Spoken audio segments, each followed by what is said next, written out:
Natalee. It's so nice to have you. Hello. Yeah, thanks for having me.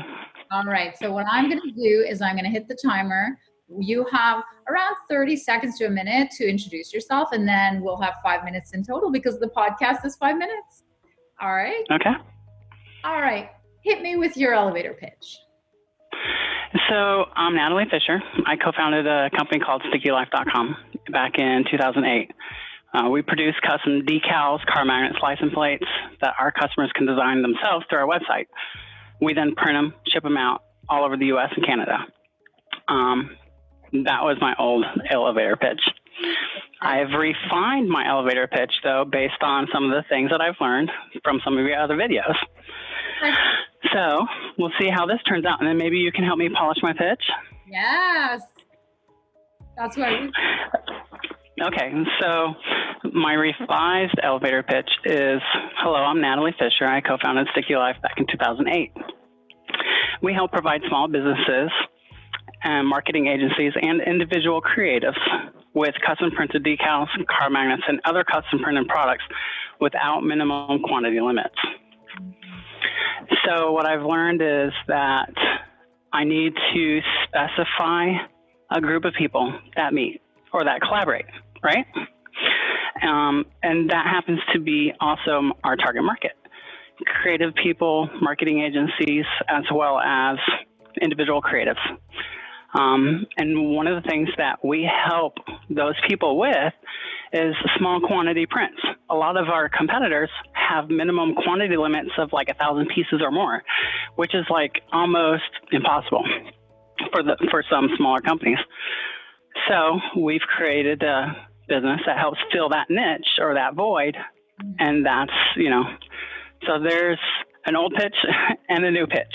So I love it. You're such a good student. Everything happens. Okay. So may I polish your pitch? You may, please.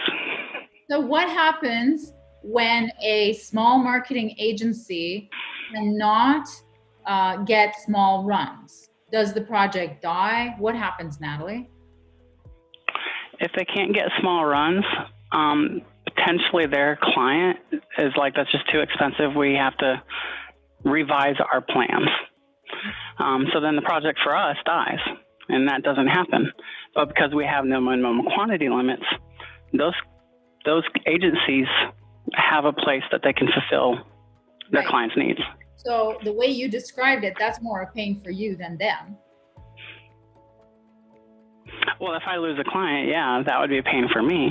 However, that could also be a pain for the marketing agency if they can't fulfill a client's needs. Okay, so that's what we need to find out is, first of all, I'm so curious to understand what kind of projects are most using the Sticky Life. Do you know what I mean? Like, is it like a billboarding project, or is it a decorating project? Like, what do you know? Yeah, so we do a lot of work for schools, churches, small agencies that have just small quantity needs. That's where a lot of our customers come from. Okay. But we also do work for just small projects, like somebody wants to create their own cornhole board. I don't know if you're familiar with the game cornhole. It's like a beanbag throw. Yeah, I don't know. Yeah. Anyways, they put their a decal on the board. Some people put like large decals like this on an office wall. There's lots of different options. Okay, so the job for you is, you've talked about 3-4 different groups, like church groups, schools, and then you talked about marketing agencies. I would figure out who has the biggest problem if they cannot get a small run of stickers. Is it the agency that loses the contract or the job or the project? Not you, them. I don't care about your pain, or they don't care about your pain. So your elevator pitch has to be about their pain. The next one is, you said churches. Like, what happens in a church if they don't get small quantity print of stickers? What's the big deal? What's the big cost? So you have to find out the biggest. If I had to guess, or let's say schools, and it's about safety. So then you could say, because of the lack of minimum run availability for stickers in schools, 3 out of 4 students are hurt in gym class. I don't know. I'm making it up. Like, so you have to figure Right. out of the groups who has the most expensive problem. Like maybe it's the students because that's a liability of millions and millions of dollars if one parent sues them. Maybe. I don't know. I have no idea what they're even used for. So you have to do the research and go and ask them, what is it used for? What happens if it's not used? And what do you do if there's no minimum run? And maybe they're going to say, it's not a big deal. We just make it by hand. Or they say, oh, we just buy 2 years worth. It's not a big deal. So find out the gravest, most expensive problem. I'm going to make one up for you just so I can give you an elevator pitch before you go. And we're over 5 minutes, but I'm going to go just a little bit longer.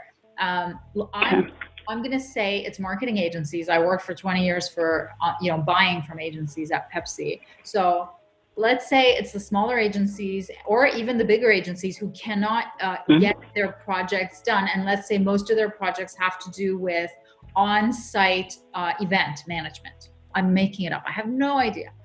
And so what happens is that their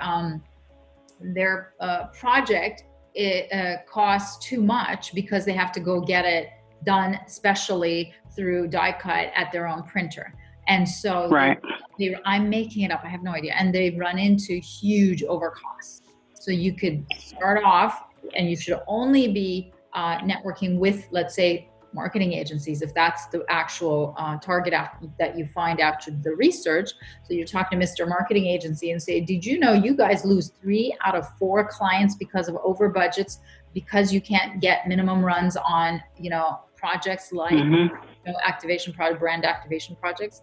Well, what we do is we solve that problem because you don't have to go into huge budgets because we. Right. Do you see how? Yeah. Yeah. It is. Yeah, I would say that your estimate or that your pinpoint or your pain point is pretty accurate. It is largely due to over budget on a lot of those other clients, or those other competitors. So. But yeah, I see what you're saying. You're definitely pinpointing more of the issue.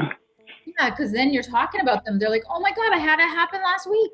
Like kind of thing. And that's what you want. And then they go, give me your card. Give me your card, Natalee. Does that help? That helps greatly. Thank you so much. Thank you for being here. All the best.